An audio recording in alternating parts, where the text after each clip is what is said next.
Bonjour à toutes, à tous et bienvenue dans cette toute nouvelle vidéo de Darkest Tower. Alors là actuellement on est en position de force, on est occupé à gagner, j'avance un peu partout et j'ai le double des hommes. Donc ici sur ce front on voit que j'ai 38 divisions et le mouvement de protection constitutionnelle n'en a que 16. Donc j'ai pile poil le double 2 et avec les deux... Enfin, je crois que c'est deux divisions parce qu'ils n'ont pas grand chose en fait sur tout le front. Donc, deux divisions qui vont passer à la trappe. Je vais être en super large supériorité numérique. C'est assez bien à ce niveau-là. Je pourrais ainsi redéployer ces divisions-ci qui. Enfin, ouais, ces divisions-ci. Ces deux-là qui traînent un peu et tout le hasard. Parce que maintenant, on m'a dit comment on fait pour redéployer stratégiquement les divisions. Je remercie d'ailleurs la personne qui me l'a dit, même si je ne sais plus qui c'est et que c'était dans les commentaires d'une autre vidéo qui n'était pas de moi, donc à mon avis il n'a pas vu mes vidéos. Voilà, donc je galérais à ce niveau-là, donc dans mes autres vidéos, enfin dans mes autres parties, je galérais à ce niveau-là parce que je savais pas comment redéployer stratégiquement. Maintenant que je le sais, bah c'est du bonheur pour moi, donc c'est vraiment bien. Alors, j'ai tout doucement commencé à réfléchir à ce que j'allais faire après la guerre. Et ça me pose quelques petits problèmes parce que je ne peux pas attaquer le russe actuellement. Il a beaucoup trop de divisions, il en a 113, moi j'en ai 38, hein, déjà ça. Et en plus, il a énormément d'alliés, donc tous les, toute l'alliance est avec eux et ils sont occupés à gagner ici en Allemagne. Comme on peut le voir, l'allemand et l'austro-hongrois se font défoncer, mais littéralement quoi. Donc j'aimerais bien voir ce que ça va donner la séparation des territoires une fois que l'allemand et l'Autriche-Hongrie seront mortes pour voir un peu qu'est-ce qui va se passer. Si ça tombe, il y a des alliances qui vont se rompre et je vais pouvoir profiter à certaines choses. Donc on verra bien à ce niveau-là, même si je doute un peu que ça me soit enfin vraiment très favorable. Voilà. Même si on peut rêver, on peut toujours rêver. Et ils sont où mes divisions? J'en avais plus là, non? Finesse? Ah bah non. Bon, tant pis. Ici, y a plus grand chose, donc toi, à la limite, ton petit truc là, ça m'intéresse pas trop que tu fasses ça. Tu vas laisser celui-là continuer par là, et toi, tu vas attaquer ici. Ça m'a l'air bien. Tu vas protéger ton territoire. Ouais, tu vas d'abord aller là-bas. Hop. Donc là, mes troupes, elles sont occupées à bouger, mais je peux pas faire grand-chose d'autre pour le moment. C'est bien dommage. Non, non, non, non. Toi, tu bouges pas, tu attends que l'autre arrive et comme ça, tu vas dire oui. Toi, tu vas bientôt arriver, ok. Eh ben, je vais faire. Je vais avancer un peu plus rapidement dans quelques petites minutes. On va voir si je peux pas faire du commerce avec la triple entente. Ils doivent avoir plein de fric maintenant. Ah, je vais faire ça avec les États-Unis, ça a l'air bien ça, les États-Unis. Ressources. Oh, my. Je veux bien vous donner du supplies. Donnez-moi du fric. Putain, il arnaque quoi. Oh, vous avez vu ça comment il abuse de son autorité, nom de Dieu. Peut-être les Belges. On va voir si les Belges ont quelque chose encore. Non, ils ont de la merde. Le Royaume-Uni, il a toujours plein de fric lui. J'ai besoin de fric, hein, mais putain, c'est quoi ça? Je vais pas lui donner des techs, hein, ça serait un peu voilà quoi, ça serait signer mon arrêt de mort et je vais pas lui donner tout mon supply CRM pour ça non plus. On va dire un accord à 90%, ça fait putain, c'est pas super égal, hein. Mais bon, c'est pas grave. On va faire avec parce que j'ai besoin d'argent, j'aimerais bien faire. Ils ont rien du tout. C'est. Ils sont vraiment pauvres, la triple entente et la triple alliance. Est-ce qu'ils ont. À mon avis, ils n'ont plus rien. Je peux faire des convertisseurs de troupes.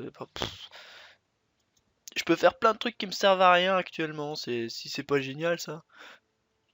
Donc mes armées avancent, ça avance même plutôt bien. Ah, toi tu vas t'occuper de ça, toi tu vas te faire redéployer. D'abord, donc je viens d'avoir artillerie antiaérienne statique de grande guerre. Ça me sert pas à grand chose étant donné que j'ai pas vraiment d'artillerie antiaérienne en ce moment.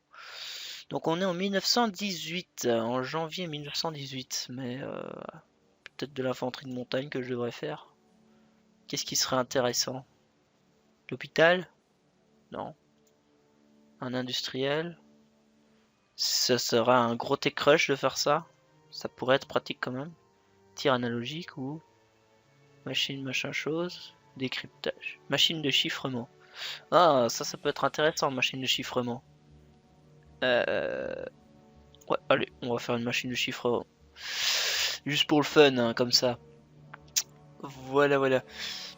Donc, toi, tu vas te faire redéployer. Donc, pour se faire redéployer stratégiquement, c'est très simple. Vous appuyez sur CTRL, après vous faites clic droit et vous pouvez avoir un peu plus d'options. Et là, je peux faire l'option redéploiement stratégique. Toi, tu vas te faire redéployer également. Tu vas aller là-bas, non, ici, là. Attends, allez, poum. Redéploiement stratégique, tam. Et toi, une fois que tu auras ça, tu vas aller te redéployer quelque part au-dessus pour pouvoir bien niquer l'arrière. Alors, combien leur... ouais, il leur reste encore beaucoup, même énormément de points de capture. Donc je vais pas me fier à ça pour prendre parce que j'ai rien qui est de mobile. Donc voilà. Et je vais mettre en un peu plus rapide. L'avance rapide. Donc moi, le prochain truc que j'ai à dire, c'est en mars. Hein. Ça... Janvier, février, mars. Donc encore un mois à peu près. Pour l'instant, je suis occupé à perdre de la dissène, c'est très bien. Ici, j'ai lui qui vient d'arriver, ils sont occupés à se faire upgrader. En plus, ça c'est génial. Je vais les remettre comme ça. Ouf, ouf, ouf, ouf. Quand ils vont arriver sur leur place, à chaque fois, ils vont s'en prendre cher. Ah, ici, il y a un petit combat. Ouais, je suis occupé à les malmener. C'est de la milice. Bah, c'est souvent de la milice, il faut dire. Oula, oula, un peu trop de pop-up. Un pop-up, ouais, voilà. J'ai réussi à le dire, pop-up. Alors ici, ici, je vais pouvoir avancer du coup. Boum, allez, on y va. Allez, on va pas stagner non plus. Hein. Ici c'est bon, ici c'est bon. Toi, tu vas essayer de les repousser par là, justement. Ça peut être bien. Je vais remettre en avance normale. En économie, apparemment, il y a un truc que... Ouais, les renforts, je vais les laisser comme ça parce que ça va remonter à un moment et ça va m'être utile d'avoir des trucs dans le renfort. Sinon, dans les autres trucs, ça me sert strictement à rien. Voilà. Donc, est-ce que je gagne au moins? Ouais, largement. Je suis bien meilleur que les Chinois et je crois que ça se voit. Ce sont des Chinois. Donc une fois que j'aurai tout le territoire chinois, je t'ai occupé à me demander qu'est-ce que je pourrais faire. Il faut vraiment voir après la défaite de l'Allemagne et de l'Autriche-Hongrie ce que je pourrais faire ensuite, hein, parce que mes décisions militaires sont un peu stagnantes. Je ne peux attaquer personne, je peux pas attaquer le Raj britannique, je peux pas attaquer la Russie, sinon je vais me taper vraiment tous les ennemis du monde sur le dos. Je peux pas non plus attaquer l'Indochine qui est française. Me taper toutes les armées ennemies sur le dos d'un coup, c'est pas une bonne idée. Donc ici, on vient d'avoir une victoire à Yichang. Putain, c'est un drôle de nom. On a réussi à faire 1801 pertes dans leur rang et j'ai subi 428 pertes. Donc ça va encore, c'est pas... Franchement, c'est bon. Ici, ouais, toi tu vas te réorganiser un peu plus vite hein, parce que sinon on va avoir des petits problèmes. Donc j'ai une autre victoire à Changzhou, 2000 pertes dans leur rang, 1937 dans les miens. C'est un peu plus équilibré donc à Changzhou encore. Ouais, ça a l'air d'aller en fait. Ah, je viens de voir un truc intéressant. Embargo commercial. L'Autriche-Hongrie a vécu l'évidement historique. Vienne est perdue. Ils ont perdu Vienne. Oh là là, c'est quoi ça? C'est la France? Non mais c'est sérieux? J'ai cru qu'il y avait l'Autriche qui venait de popper. C'est un peu craqué comme truc. D'accord. Donc moi je vais me réoccuper un peu de ma stratégie. Est-ce que ça avance? Oui, là ça avance. Ici ça avance. Là ça avance. Ici ça avance. Toi, tu vas te redéployer stratégiquement là-bas. Poum. Redéploiement. Poum. Toi, tu avances. Toi, tu vas rester un peu là, hein. Toi, tu vas être déployé stratégiquement ici.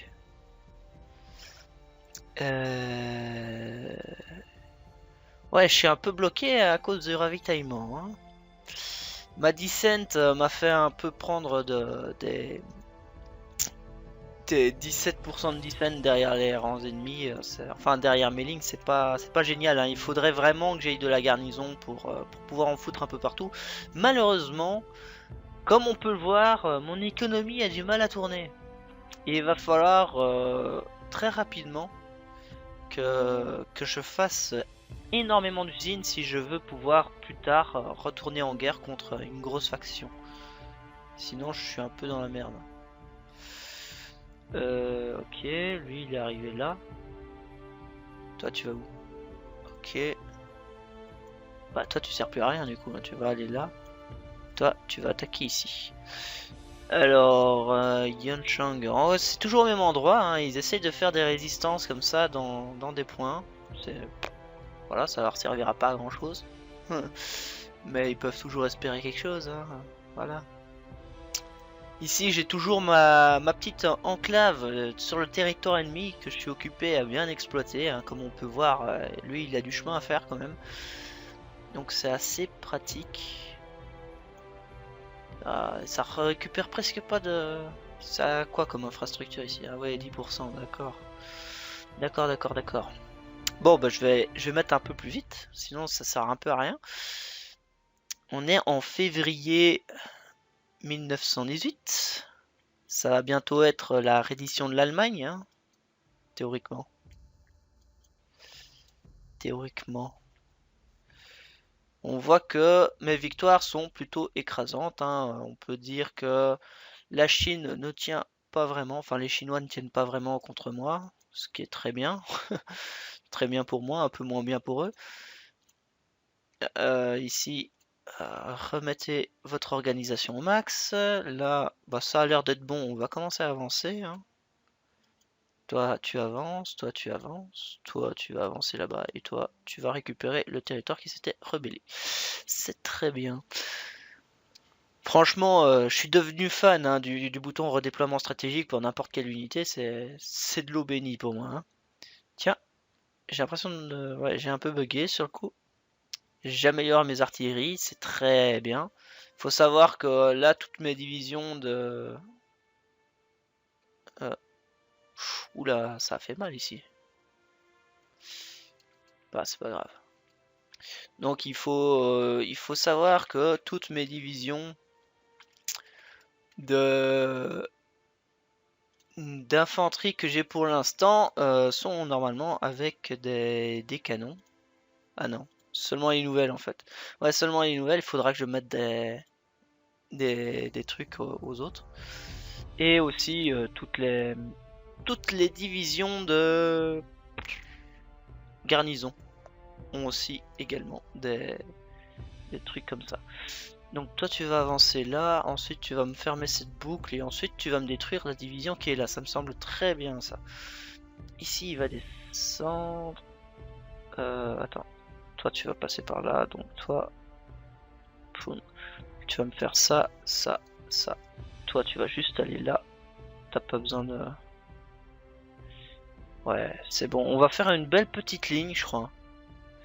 Ouais, une belle petite ligne qu'on va pouvoir tenir. Hop. Ils sont quand même pas super bons, hein. Toi, tu vas plutôt aller là-bas en redéploiement stratégique, s'il te plaît. poum, j'utilise mes trains un maximum, hein, même si mes transports sont plus utilisés qu'autre chose. Donc on est en mars. Attendez 2 petites secondes, je dois d'abord déployer ce petit truc-ci également. Je vais le mettre, disons, là-bas. Ouais. Redéployer ici. Boum, c'est bien. Donc je peux parler, c'est génial. Le 29 mars 1918, et il n'y a pas eu d'avion dans le ciel de la capitale française. Donc la capitale française, pour ceux qui ne savent pas, c'est Paris. Et ouais. Ah, ils ont fait la paix. Ah, j'ai pas vu la pop-up, je crois. Je crois que je l'ai skippé un peu trop vite. Eux, ils ont dû rendre tout leur territoire. Ils doivent rager. La Hongrie est immense. Enfin, elle est vraiment très très grosse. Normalement, elles vont être amputées d'une certaine partie de leur territoire après. On a l'Autriche qui est ici. On a... C'est sérieux? C'est royaume de Serbes. Des Serbes. Croates et Slovènes. Ok, ils ont fait un petit melting pot. Ici, c'est la Bulgarie. Là, la Russie. Ouais, c'est pas mal, hein, la Tchécoslovaquie et tout. Ouh là là! La Belgique qui a réussi à prendre Cologne, enfin qui a eu dans le traité de Versailles Cologne, ici Trièves, enfin Trièves c'est comment que ça s'appelait? C'est Trèves, voilà, Trèves, Mainz, enfin sont quand même des super bonnes provinces allemandes là. L'allemand on peut dire qu'il s'est fait défoncer la gueule à ce niveau-ci. Normalement, la Pologne était censée popper ici, mais ça ne sera pas le cas. On espère en tout cas qu'il y aura d'autres événements un peu plus tard. Mais bon. Donc, le 29 mars 1918, il n'y a pas eu d'avion dans le ciel de la capitale française. Et pourtant, les Parisiens découvrent les restes de l'église Saint-Gervais, détruite par un obus, qui a fait 91 morts et 68 blessés. Pour un obus, c'est énorme, hein, quand même. Nous aujourd'hui, quand on dit qu'il y a eu des frappes aériennes, il y a genre une quarantaine de morts, mais 98, on n'a plus ça depuis la Deuxième Guerre mondiale, ou la guerre de Corée aussi, et celle du Vietnam. Il y a enfin, nos guerres modernes actuellement, quand on parle de conflits, on parle pas en centaines d'hommes, on parle même plus en milliers d'hommes, donc nous sommes vachement améliorés au niveau... Enfin, pour ne plus avoir trop de pertes. Un obus. Mais comment est-ce possible? Les Parisiens s'affolent et éloignent les enfants. Les Allemands sont à 120 km de Paris. Et les plus gros canons ne peuvent tirer à plus de 30 km. Ce canon-là est bien à 120 km. Comme je vous montre ici une image en un peu plus petit pour vous montrer un peu la gueule du canon. Hein, il est quand même assez beau, il est énorme, hein. Faut le savoir, c'est pas un petit joujou de merde hein, comme canon, ça envoie du lourd hein, quand même. Enfin moi je trouve que ça envoie vachement du lourd en tout cas. Donc ici ça va aller là, et ça va aller ici, et ça va aller là. Ok, donc c'est l'arme secrète du Kaiser.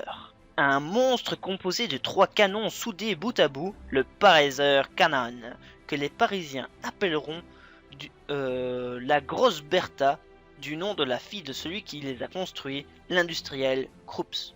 Donc Krups aujourd'hui fait des trains, ça c'est un peu spécial, il est passé de l'armement lourd au train, parce qu'il faut savoir aussi que pendant la Deuxième Guerre mondiale, ils ont fait beaucoup de chars de l'Allemagne, et enfin ils s'adaptent en fait au climat d'hostilité qu'il y a dans les régions, j'ai l'impression. C'est à peu près ça qu'on devrait dire. Voilà. Donc l'industriel Krups.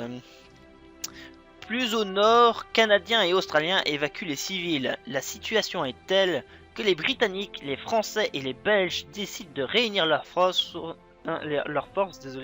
sous un commandement unique. Le nom de Pétain s'impose, mais le chef du gouvernement français, Georges Clemenceau, appelé le Tigre, car il incarne la défense nationale, juge trop prudent Pétain qui dit « J'attends les chars et les Américains ». Là, j'ai des victoires sans s'être battu, c'est très bien. Donc faut croire là que la situation a bien changé à mon avis. Ils ont fait leur commandement unique beaucoup plus tôt parce que à voir comment ils ont avancé en Allemagne, ils l'ont défoncé tout le bazar. Ils ont dû faire un commandement unique depuis bien longtemps, ce qui leur a permis d'avoir quand même une sacrée supériorité. Hein, l'air de rien, ils sont supérieurs. Oulala, oulala, arrêtez-moi ce massacre. Putain, qu'une centaine d'hommes de différence, ça fait mal quand même. Ouais, toi tu vas avancer, toi tu vas te réorganiser, toi tu vas avancer, mais à vitesse VV prime. J'aimerais bien mettre toutes mes unités en offensive, comme ça je vais avoir un peu plus de... Oula, c'est quoi ça? Infanterie 1918? Ah, le skin! J'avais jamais vu un skin comme ça. En même temps, je joue pas souvent en 1918, hein, c'est peut-être pour ça aussi. Donc ici, je vais mettre la plupart de mes unités en offensive pour qu'ils regagnent tout simplement plus rapidement leur truc, enfin leur organisation, et comme ça je vais pouvoir attaquer plus rapidement. Là je suis un peu... ça va pas aller si j'abandonne Shangzhou qui est juste ici. Donc je vais canceller ce mouvement. Là apparemment ça avance malgré les ennemis qui sont dans le territoire. Là tu vas te faire ramasser mon gars. Enfin je vais te laisser faire. Donc, le 14 avril, ouais, je sais, on n'est pas encore en avril, mais c'est pas grave, je prends un peu d'avance. Le 14 avril 1918, politiques et militaires s'entendent pour désigner comme chef suprême des armées alliées le général Ferdinand Foch, qui dit je sais vouloir. Donc, il sait vouloir la fin de la guerre et la victoire totale contre l'Allemagne du Kaiser. Son second, le général Weygand, sera le chef de l'armée française lors de la Deuxième Guerre mondiale. Foch se rend au quartier général américain, à l'est de Paris, pour demander à Pershing de rentrer en masse dans la guerre. Mais Pershing refuse et dit que ses troupes ne seront opérationnelles qu'en 1919. Foch, exaspéré, finit par lui demander s'il a l'intention d'attendre que les Français et les Anglais aient été définitivement vaincus. Pershing ne veut pas sacrifier ses boys dans la guerre des tranchées. Il veut être prêt pour un autre type de guerre qu'il appelle Open Warfare, la guerre de mouvement sur de vastes étendues et dans le ciel. Le général Pelvy Mitchell prépare le premier bombardement de l'Allemagne. Les pilotes de chasse font la une des journaux. Leurs avions et leurs exploits réconfortent l'arrière et leur attribuent bien des succès. Leur attire bien des succès. Ancien coureur automobile et... quoi? Quoi? Quoi? Sérieux? Réunion de crise, hein, les troupes ennemies s'apprêtent à envahir notre territoire. Nous devons organiser notre défense. Mais nous sommes déjà en guerre. Qu'est-ce que tu veux qu'on fasse? Non mais sérieux. Ça pouvait pas tomber plus mal. Ça ne pouvait vraiment pas tomber plus mal. Comment le mouvement constitutionnel a réussi à avoir ces deux trucs-là? Oh putain, non. Oh putain, non. Ça va, il n'y avait pas de truc. Il y a les Russes juste à côté et tout. Oh, mais merde, qu'est-ce que tu veux que je fasse? Je vais me faire défoncer. Il faudrait que je libère des puppets pour qu'ils fassent des troupes en fait. Ouais, voilà, je vais faire ça directement. Je vais me faire défoncer, hein, je vous préviens. Complètement. Hop, je vais libérer celle-là. Oh, ça fait mal. Ils ont combien de...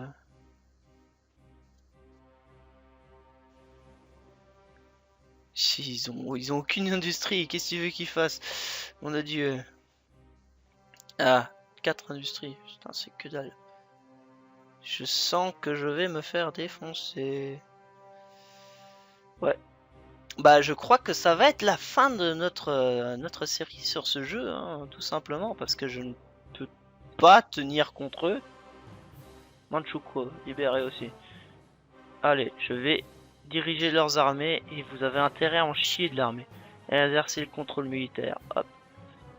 J'ai rien en plus dans mon propre pays. Exercer le contrôle militaire. Hop. Donc, je vais faire pause pour dire la fin de mon truc et après on arrêtera la vidéo. Donc, ancien coureur automobile et chauffeur personnel de Pershing, Eddie Rinkenbaker devient un as aux 26 victoires. Il dit: le courage, c'est de faire ce qu'on a peur de faire. Il survit au terrible combat dans le ciel, mais le plus célèbre pilote français, Guilmer, est abattu. D'autres prennent sa place, comme le français René Fonck, 75 victoires, ou 75 pour les français, ou le canadien William Bishop, 72 victoires, ou 72 pour les français. Leur adversaire le plus redouté, c'est l'As-Allemand Manfred von Richthofen. Il est l'un des rares à porter un jugement sur ce que signifie le chiffre des victoires aériennes. Il dit: le meurtre d'un homme est un meurtre, même en temps de guerre. Sa noblesse prussienne et la couleur de son appareil l'ont fait surnommer le Baron Rouge. Son avion à 3 ailes superposées est le fameux triplan Fokker. Remarquable de maniabilité et de vitesse. Richthofen a mis au point une tactique avec les pilotes de son escadrille. Il dit: je sers d'appât avec mon avion rouge. Je vole très bas, mes pilotes attendent plus haut, prêts à fondre sur le chasseur ennemi qui m'approche. Le 21 avril 1918, Richthofen, 26 ans, se retrouve au-dessus des lignes ennemies, poursuivi par un adversaire. Il vole trop bas, il est abattu par la DCA ennemie d'une balle dans le cœur. La mort de l'As-Allemand est aussi revendiquée par le pilote qui le poursuivait. 6 pilotes britanniques portent en terre l'As-Allemand dans le carré néo-zélandais du secteur. Le carré néo-zélandais du secteur où les gestes des Maoris vont aider son âme dans son voyage. Donc voilà, il craignait Von Richthofen, mais c'est pas pour ça qu'il ne ferait rien pour son âme, apparemment. Ouais, je vais donc m'arrêter ici pour la vidéo, hein. Elle a déjà duré pas mal de temps. Je suis en guerre avec la totalité du monde. Ça peut devenir assez intéressant. J'ai 6% de licence et ça c'est mauvais. C'est très très très très dommage que les alliés m'attaquent directement. J'aurais bien aimé avoir la paix, quoi. Paix blanche. Rejetée. Il faudrait que je prenne leur colonie ici et ici pour pouvoir être à peu près safe, mais j'y arriverai pas. C'est clair et net. Eux ils vont chier de la troupe mais pas assez vite, donc ouais voilà, je vais me faire dégommer. On va pouvoir passer sur la Deuxième Guerre mondiale. Faut savoir aussi que j'espère pouvoir faire une campagne multijoueur, même si ça s'avère peut-être un peu compromis parce que les amis auxquels j'ai offert le jeu ne sont pas disponibles et donc ça risque d'être dur. Voilà. J'espère que cette vidéo vous aura plu. N'hésitez pas à vous abonner pour voir les prochaines vidéos ou à mettre un j'aime si vous avez aimé la vidéo. Au revoir à toutes et à tous et à plus pour d'autres vidéos.